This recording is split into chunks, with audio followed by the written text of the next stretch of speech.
So what's up mga ka-idol, bala dito tayo ngayon mga ka-idol sa Sabang Cliff Diving. Ayan, so tignan nyo naman mga ka-idol, na taon na pagpunta natin dito, ayan, meron pong nag-island hopping. Tignan nyo naman po sila mga ka-idol. Ayan, kahit masungit pang panahon ngayon mga ka-idol, pero enjoy pa rin ang buhay yan. Ayan, napakalalim kasi dito mga ka-idol, kaya yung mga iba dito gustong gusto para mag-dive po sila at saka mag-swimming. Ayan.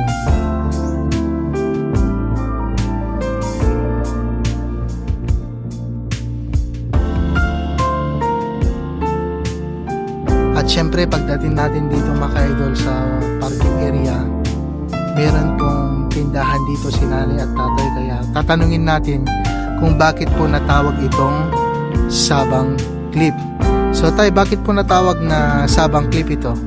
Ano yan kasi sir, yung bukana ng ilog, yung linalabasan ng tubig, yun ang tinatawag na sa tribo. Yung tawag nila sa bukana, Sabang. Ay, Sabang. Pero dati tayo, anong dating pangalan nito tayo, yung Sabang Cliff? Ano talaga, Sabang talaga yan sir. Ay, kasi Sabang talaga. Sa mga katutubo, ang tawag nila sa bukana, Sabang.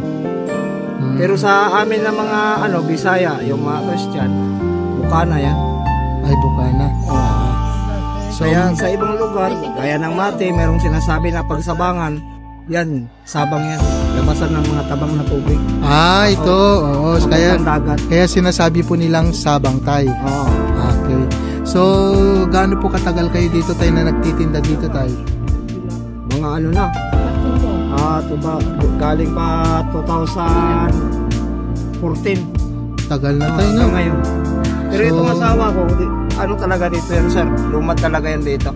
Ay, balay, taga dito talaga si tatay, ay nanay. Oo, lumad talaga siya. So, maraming salamat po tayo ha. Opo. Ay.